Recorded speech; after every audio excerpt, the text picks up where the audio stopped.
नमस्कार, मैं अभिषेक राज, CEO founder Easyway global. आज हम बात करेंगे Bihar state power holding company limited के बारे में। इसमें बहाली आ रही या नहीं आ रही, इसके बारे में हम जिक्र करेंगे, क्योंकि यूट्यूब पे बहुत गर्दन मचा हुआ है। बहुत सारे लोग बवाल मचा कर रखे हैं कि Bihar state power holding company मतलब बिहार बिजली विभाग में बहाली आ रही है और बहाली बहुत जल्द आ रही है, ऐसा कहा जा रहा है। इसी के बारे में हम चर्चा करने वाले हैं, क्योंकि यूट्यूब पे तमाम तरह बहुत सारे कोचिंग के जो ओनर्स लोग हैं वो लगातार वीडियो बना रहे हैं कि बहाली आ रही है।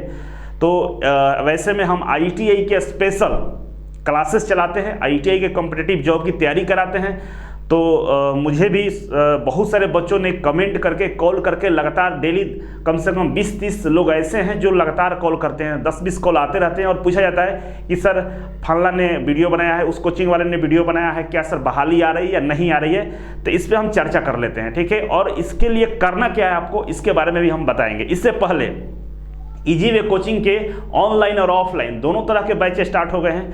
अगर आप ऑनलाइन ज्वाइन करना चाहते हो तो बिल्कुल ज्वाइन कर सकते हैं। अगर ऑफलाइन आने में सक्षम नहीं है तो ऑनलाइन भी मास्टर कोर्स को जरूर ज्वाइन कर लीजिएगा। ये मास्टर कोर्स किसी एक बहाली के लिए नहीं बनाया गया है। बेसिक से एडवांस लेवल तक हम लोगों ने मास्टर कोर्स में इंक्लूड किया है कंटेंट को। और इस मास्टर कोर्स के अंदर में आपको video lecture, study material, practice sets, previous year question paper, उसका सोल्यूशन वीडियो, क्विज, तमाम तरह की चीज़ें इंक्लूड की हैं कि आपको कोई टीचर का जरूरत नहीं पड़ेगा। घर बैठे आसानी से तैयारी कर सकते हैं। इसके अलावा चैट फैसिलिटी का ऑप्शन है। अगर आप कोई भी डाउट आपको लगता है तो हमारे फैकल्टी से डायरेक्ट चैट पे बात कर सकते हैं और अपना डाउट को क्लियर कर सकते हैं। अधिक जानकारी के लिए हमारे वेबसाइट को विजिट करें या हमारे काउंसलर से बात करके आप जानकारी ले सकते हैं। तो चलिए आते हैं पॉइंट पे कि क्या Bihar state power holding company limited में बहाली आ रही है या नहीं आ रही है। तो देखिए यहाँ पे रिक्रूटमेंट न्यूज दिया हुआ है। रिक्रूटमेंट न्यूज पर जैसे क्लिक करेंगे तो यहाँ पे बहुत सारे न्यूज आपको आ जाएंगे बहाली को लेकर। जो लास्ट न्यूज है यहाँ पे आप देखिए, यहाँ पे लास्ट न्यूज है 28 फरवरी को, और इसमें रिजल्ट जारी किया है डिपार्टमेंटल एग्जामिनेशन को लेकर, ठीक है। और ये जो नोटिफिकेशन था डिपार्टमेंटल एग्जाम के लेकर भी 2021 में अक्टूबर-नवंबर के आसपास नोटिफिकेशन निकाले गए थे। तब से ये बवाल जारी है कि बिहार बिजली विभाग में बहाली आ रही है, तैयारी में लग जाइए। तो मैं आपसे कहना चाहूँगा कि ऐसा कोई न्यूज नहीं है अभी कि बहाली अभी आ जाएगी, क्योंकि जब भी बहाली आएगी किसी को बता के नहीं आती है। इसकी जानकारी किसी को नहीं होता है, क्योंकि ये इंटरनल मामला होता है। तो आप इस दुविधा में न रहें कि बहाली आ रही है। अब सवाल होता है कि बहाली कब आएगी। बहाली कभी भी आ सकती है। तो जो पढ़ने का कार्यक्रम है हमेशा जारी रखिए, क्योंकि अगर आप किसी एक बहाली पर फोकस कीजिएगा, अगर आप आईटीआई किए हैं और किसी एक बहाली पर फोकस करके तैयारी कर रहे हैं तो आपसे मतलब गलती बहुत ज़्यादा हो रही है। इस गलत फहमी में ना पड़े, क्योंकि बहुत सारे कोचिंग वाले बहकाएंगे आपको। क्यों बहकाएंगे? क्योंकि उन सभी कोचिंगों का काम यही है कि अगर पुलिस की बहाली आती है तो पुलिस के बहाली आने से पहले इतना एडवर्टाइज करेंगे कि लगेगा कि ये उस वहाँ कोचिंग ज्वाइन करें तो हमारे पुलिस बन जाएंगे। दरोगा की बहाली आएगी तो उतना ही एडवर्टाइज करेंगे। प्रधानाध्यापक क्या है तो वही काम है, आंगनबाड़ी क्या है तो वही काम है। मतलब वो किराना स्टोर है, जो भी सामान चाहिए चले जाइए, मिल जाएगा। लेकिन अगर आप अपना खुद का ख्याल रखते, आप अपना फ्यूचर पे ध्यान देता तो ध्यान दीजिएगा। वैसे कोचिंग के चक्कर में पड़ के आप बर्बाद हो जाइएगा। इसलिए उस तरह के कोचिंगों का रास्ता न अपनाएं, उन लोगों के बहकावे में ना आए। आप अगर आईटीआई को लेकर सीरियस हैं, आईटीआई के बाद सरकारी नौकरी चाहते हैं, तो हर महीने बहाली आती है।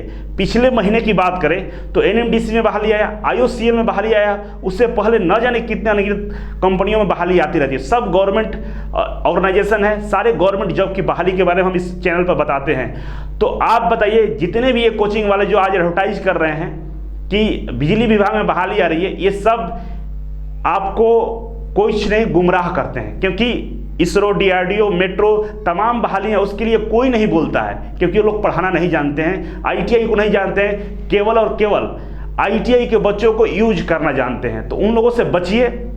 मैं बोलता हूं कि तैयारी इसी को देखकर नहीं करना है, तैयारी में हमेशा लगे रहिए, क्योंकि आईटीआई एक ऐसा क्वालिफिकेशन है कि इसके लिए कभी भी आपको नोटिफिकेशन का इंतजार नहीं करना होता है। हर 10 दिन पे, हर 15 दिन पे बहाली आती है। नहीं तो इतिहास उठाकर देख लीजिए, पिछले महीने से पिछले 2 साल का रिकॉर्ड देखिएगा तो लगातार बहाली आई है। हर महीने, हर सप्ताह बहाली है, कमी कभी नहीं हुआ है। अभी 1531 पदों पे नेवी इंडियन नेवी में बहाली चल रही है। तो बहाली की कमी नहीं है। तो आप केवल बिजली विभाग समझ के, एडवर्टाइजमेंट समझ के जाएंगे तैयारी करने, तो आपका सफलता कभी नहीं मिलने वाला है। इसीलिए क्योंकि जो भी ITI लेवल के जो भी टेक्निकल एग्जाम होते हैं, चाहे BHL हो, चाहे इसरो हो, चाहे DRDO हो, बार्क हो, रेलवे असिस्टेंट लोको पायलट हो, नेवी हो, तमाम तरह के जितने भी कंपनियां हैं जो ITI के सरकारी नौकरी का नोटिफिकेशन निकालती है, उन सभी में 70% जो क्वेश्चंस होते हैं वो टेक्निकल होते हैं। क्या होते हैं? टेक्निकल होते हैं। और 30% के आसपास जो क्वेश्चंस होते हैं वो नॉन टेक्निकल होते हैं, जिसमें मैथ, रीजनिंग, जीके ये शामिल है। मैथ रीजनिंग 15 से 20% का होता है। तो अगर आप इस 70% का तैयारी कर लेंगे तो आप इसरो, DRDO, बार किसी भी एग्जाम को क्वालिफाई कर सकते हैं। आपको ज़्यादा मेहनत नहीं लगेगा। और ये 70% तैयारी करने के लिए कोई बड़ा काम नहीं करना है, क्योंकि ये ITI का जो ट्रेड थ्योरी होता है, ट्रेड थ्योरी में 500 के आसपास पेज हैं, उसको अच्छे से कोई पढ़ा दिया तो 50% क्वेश्चन ऐसे रेडी हो जाएंगे। टोटल 5000 क्वेश्चन अगर आप अच्छे से प्रैक्टिस कर लिए तो आपकी नौकरी मिल जाएगी। और इसी में नहीं, किसी भी मिल जाएगा। इसीलिए आप केवल वन डायरेक्शनल फोर्स मत लगाइए। जमाना वैसा नहीं रहा कि आप वन डायरेक्शन में चलेंगे और आपको नौकरी मिल जाएगा, इतना आसानी से तो पॉसिबल नहीं है। हम अपनी बात करते हैं, दूसरों की बात नहीं करेंगे। कोरोना काल में मैंने 12 से 14 बच्चों का PSU में नौकरी लगवाया है। लगवाया क्या है? खुद बच्चों ने मेहनत करके नौकरी लिया है EasyWay कोचिंग के माध्यम से। कोरोना काल में आकर पढ़ के और नौकरी ले लिए। ऑनलाइन भी कुछ बच्चे ज्वाइन किए थे। बीच में जो स्लॉट मिला था ना, गवर्नमेंट बोली थी कि 50% ओपन करके हम क्लास चलने देंगे, उस स्लॉट में बच्चे आकर नौकरी ले लिए, ज्वाइनिंग कर लिए।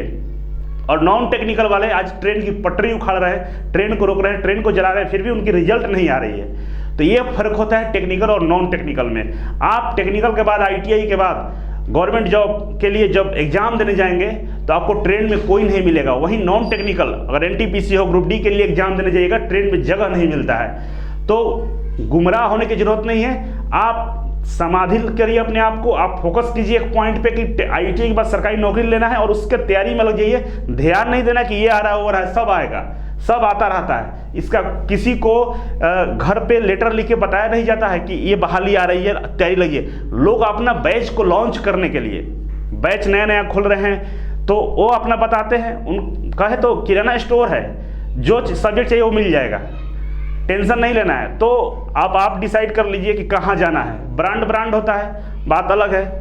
तो यहाँ पे ऐसा कोई न्यूज नहीं है और बहाली कभी भी आ सकती है। इसके लिए कोई फिक्स टाइम नहीं है। आप तैयारी में लगे रहिए, हमेशा तैयारी करते रहिए। और बहुत सारे फॉर्म आते हैं, सारे फॉर्म को अप्लाई करना है। अगर आप ITI के लेकर सीरियस हैं तो, अगर केवल टाइम पास करना है तो कोई बात नहीं। बहुत सारे लोग हैं यूट्यूब पे जो आपको बहुत सारे रास्ते दिखाएंगे, वहाँ चले जाइए और बर्बाद हो जाइए। ठीक है, तो चलिए आज के लिए बस इतना ही था। Thank you so much. फिर मिलते हैं आपसे एक नए वीडियो, एक नई जानकारी के साथ। तब तक के लिए